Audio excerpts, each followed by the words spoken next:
Hi, I got some much needed rest and then woke up looking like I stuck my fingers in an electrical outlet. So I'm just gonna put on my Twitch Prime hat and be apparently a Twitch person today. Link down below on stream.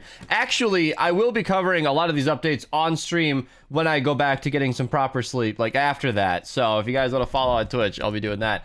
Let's get into the home base report. So let's just crack into it. So season ends November 20th. I have been telling you guys that for a while now. I made my 10 days left video reminding you all the things you should pick up. I'll try to remember to link that down below. And I've also been pretty much counting down the days and ventures. We got 1 week left, 6 days left. I don't want you to miss anything, and if you guys want to keep track of everything, I got my timeline. I will be bringing this up later, so I'm not going to get into it too much now, but that'll be linked down below. You should bookmark it. All right, so with the end of that season, we will be losing access to the Pulse Pounder and Shooting Star weapons available in the Brainstorm quest line, where you can also get the hero Brainstorm, and then the Plasmatic Discharger will also be leaving the shop, and the third rail will also be leaving the shop. So I highly recommend picking up the Plasmatic Discharger at least. I do think the AR and the SMG are both worth picking up as well from the quest line. If you guys don't have any idea what I'm talking about, if you just go to the quest in the bottom left here, the either Brainstorm quest, it's honestly really easy. Even if you don't like these weapons, even if they looked bad,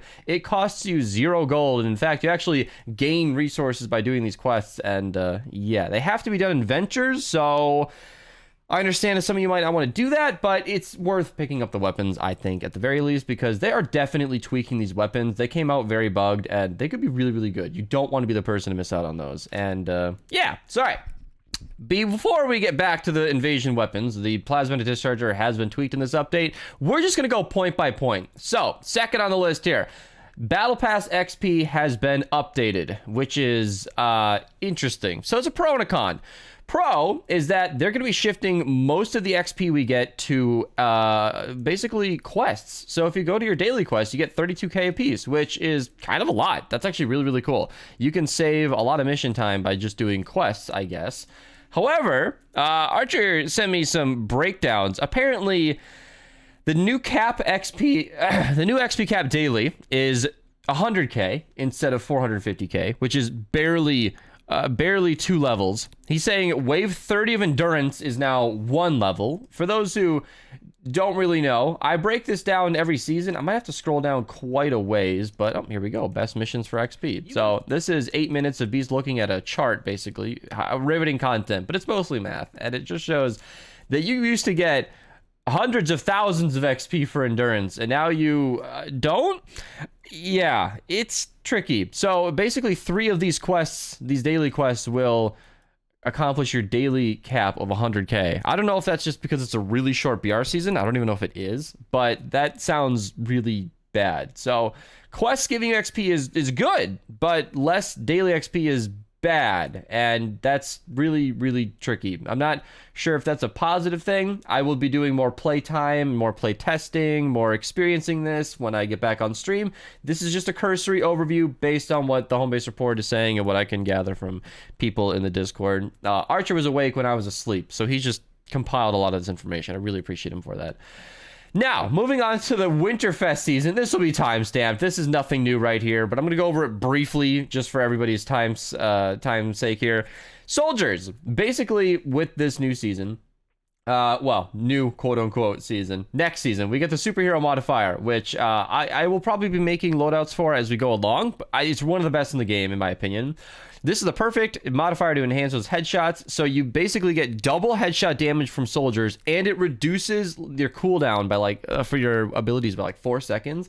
This makes lefty and righty insanely strong. Just get like a couple of ranged headshots, and then you benefit from reduced cooldowns from eliminating health with a ranged weapon. Yeah, so it doesn't even need to be a headshot. They say accuracy is key, but any ranged weapon kill will just reduce your lefty and righty cooldown. Use an SMG or a pistol with, you know, the 1 chicken support, and you will get it, I guess, 1 second faster, although you don't really need her, and it's a dead perk. So yeah, very, very good for lefty and righty. That's a key loadout in this zone. But also, Outlanders have no anti-material charge cost, which means no need for Southie, Archaeologists, or like Blast from the Past to activate Southie. You just freed up a lot there. Just run Clip in the lead, and you'll get all the loot. all the loot. It's pretty strong. Plus, they buffed Teddy in this update. You get a free fragment every 50 seconds, which is a lot. That's just run around, just exist as an Outlander, and then by the time the defense starts, you can throw Teddy as much as possible. It's fantastic. Backing up a little bit, constructors will have a 10% reduction, I believe, or is it 20%? I don't remember the exact number, but it's cheaper to build. So constructors are just better in this. I want to say this update, which is really just this modifier. Ninjas get a healthy blend of melee and ability weaving. Focus your efforts on ability elimination. So if you eliminate enemies with abilities, you gain an increased melee damage and attack speed, which is honestly pretty cool. Just throw kunai, smoke bomb, dragon slash, and then you'll swing faster and attack faster, which is awesome. Use this to your advantage, as melee eliminations also reduce your ability cooldown. So you just back and forth, back and forth. It's a pretty solid deal. Pretty solid deal. I imagine Paleo Luna with the smoke bomb is a pretty solid combo in this build. In this season, I've been running Blakebeard Stash. In fact, I show these on my channel. These are probably still good. They won't have the same modifier, but I'll probably make videos on these loadouts regardless. Yeah, it's a fun build, and I think swinging the peg legs faster will be super cool. And as for everyone, the winter winds have increased the Husk's resistance to trap and weapon damage, so get ready to build a squad that can hold its own. Yeah! And then Frostnite challenges. Frosty Turf, you slide around the map, I'll cover it more when it comes out. Bitter Cold, your traps freeze over, I'll cover it more when it comes out. Actually, I think, I don't remember exactly. If you don't recall, last year, a lot of people have requested these to come back, and I'm kind of excited about it, because I want to do them. But if you recall, last year, we did every single modifier at power level 128 as soon as it came out, and I thought that was really fun. As a YouTuber, I won't even lie to you, these videos performed well, and you guys seemed to enjoy them, and I had fun recording them, so yeah, I have no reason not to run this back. So every new modifier, I'll try to do it 128 right away. So like if you guys are wanting to get prepped on any of these modifiers and how they perform, you can just check out my videos on them and you guys can get ready in advance. If anybody wants a Frostnite guide, I will try to link this down below as well. Let's see if I can find it right here. Yeah, how to beat it 2021. As far as I'm aware, not enough has changed about this game to justify a new video. So yeah, and this takes a crap ton of work to make one of these guides. So I don't think this is needed. I'm just gonna make a note so I don't forget to link this. But yeah, it's there if you guys want it. All right, let's move on back to here. Winter Llamas are here. They're around. They return on November 20th. Again, the timeline is very nice for this. So November 20th just reminds everybody when it comes out and when it ends. This says 2021, but this is actually a calendar that might want to get updated because this is just 2023. Let me just, yeah, I don't know why. Actually, I don't know why the year is in this at all, frankly. I'm just gonna, yeah, just update it right there. I don't know why that had a year. All right, yeah, so this should just loop back, and then January 15th should be the end of the season. Although this one up here starts at the 24th. This should be the end of the season, the 24th. So there you go. All right, Zenith comes back around. I'm bracing for it. I'm bracing for it because this is the part of the video that we are all here for right at the very end. Zenith is coming back around. Before we get into the negative stuff, I'm going to comment on how insanely good he is. I'm scrolling back here to showcase a video I made a while ago. Yeah, this is showcasing a loadout that is really, really strong. Apparently, Affliction can crit, and that reapplies Zenith. So you can freeze Smashers forever. Not from one hit. It's slight clickbait, but if you just shoot your Smasher every 15 seconds, it'll never go anywhere. It's awesome. Awesome. All right, let's talk about it. Number of important bug fixes. First and foremost, the plasmatic discharge weapon, isn't it discharger? I commented to Freight Train a couple of bug fixes that a couple of typos that I skipped in the recording of this, but I told him. The plasmatic discharger weapon now has the correct weapon type launcher. So this just moves on, but I'm going to clarify what that means. The plasmatic discharger now has perks. Aha! Look at that. We have a crit chance of 33% and extra crit damage, which is great. That is just a solid buff to this weapon. I know yesterday in my daily, I went ahead and called that a weapon buff. This was a touch clickbait. I'm not proud of it, all right? I'm not proud of it, but it is technically accurate as the current state of the weapon had no functioning perks. So that is a buff, but it's also kind of the calm before the storm because it goes from no perks, which is broken, to perks. So it's really more of a fix rather than a buff. And they also, I don't know if they noted it here, but Archer did message me saying that the free 6 perk did get patched. This no longer applies to all of your traps, your drones, whatever.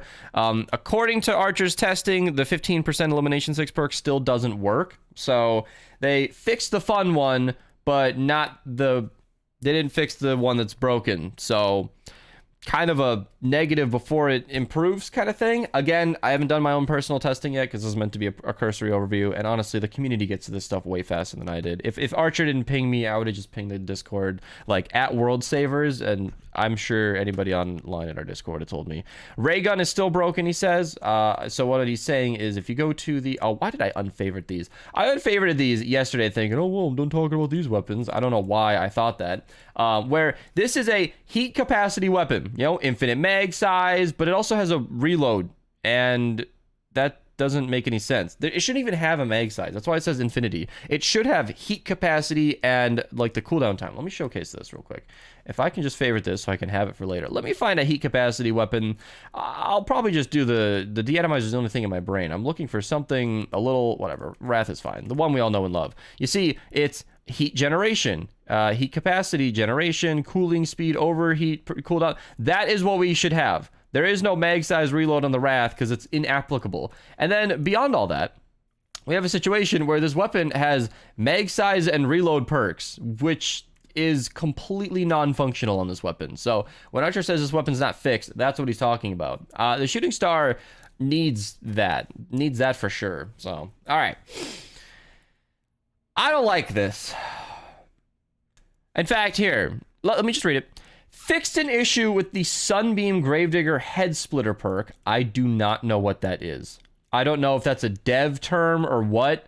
Maybe somebody in the comments is thinking with their whole brain and I'm missing something obvious. I do not know what the Head Splitter perk is, but it caused the perk scaling to produce more damage than intended. This fix is not designed to nerf the weapon, but to fix the scaling issue that occurred as players progress. I don't like this because A, the Gravedigger was kind of underpowered when I used it a while ago and did some math. B, recently I just used this weapon. I just tried this out a lot. And this whole video I was going on about how it performed better than I had remembered. And I have, if there was, is it like the headshot perk was scaling wrong? Maybe the weapon's not touched at all? I'm going to need to ask for some clarification, but I said I'd read it before I showed you this. This is the literal thing that I sent Freight Train, our community manager. I literally said, okay, typo on Brainstorm, but why? This weapon was not overpowered. The last time I used it, if it's just perks in general, I don't know what the Head Splitter perk is, you guys. But like, the Gravedigger was fine the last time I used it, with these perks at least. This was a double crit damage build because we were using Totally Rocking Out. Fun video, I'll link it down below. But why touch the Gravedigger? Why an update where you have nerfed Battle Pass XP? You've technically buffed our new favorite weapon temporarily, but they've also fixed the slow perk, which we all knew was coming, you guys. But, like, still, I don't... Okay. Brainstorm is now compatible with the Trick and Treat hero perk, which is fun. For those who don't know... okay, let me just showcase this real quick. Demo Penny? Why not? It doesn't matter. I'll just... Oh, he's on an expedition. Well, whatever. I'll show this. Here. I'm a YouTuber who makes videos on these things, so I can show you guys through my own footage. I'll link this video down below as well. I called him Brainstormer in this video like a million times. I don't know why. If you go to the loadout section of this video, I'm going to skip around like I'm sure many of you do when you watch this. Did I... Come on. There we go. Yeah, so it says it's not compatible with Trick and Treat, but it always was. This was just a visual bug. To say that they fixed it here is not technically accurate, like is now compatible. It always was. It just says it wasn't. So... Anyway, and then they fix an issue in which keybinds for riding wildlife cannot be set correctly. I don't actually think I checked that out, so I'm going to go together with you guys at the very end of this video. If you go to keybinds, right? Is that not over here? Am I blind? Am I? Oh, keybinds. Building, communication, would it be movement? Movement. Would that not be, maybe there's a vehicle section for Save the World. Miscellaneous? Riding, there we go. So sprint, you can now sprint and you can now dismount. Apparently these are already auto bound, which is pretty cool. kind of a nice thing. Sprinting with wildlife was only possible on controllers, so that's definitely a buff to riding wildlife. I might have to hop on a boar or a wolf more often now that you can get around the map quick with them. I think that's still slower than hoverboard? I don't know. I'm getting pinged in Discord. That's Pokemon talk. That's not relevant. So, yeah. Kind of a scary update for the time being because it's like the calm before the storm. You know? Like, the Discharger has working perks now, but, like, for how long before they tweak the damage and or energy cell cost? I don't know what they're exactly going to do. I'm going to link videos to all these weapons down below. I thought they'd get back into that more fully later on, but I guess I never looped around the way I thought I would. Either way, timestamps are there for you guys. Hope you guys enjoyed this update. Stream down below. I will be checking this out when I get some proper sleep. Yeah, take it easy. Try to keep a cool head. I should have said that in the beginning of the video, but I don't think it's worth raging yet, but I know you will. So the comments are going to be fun on this one.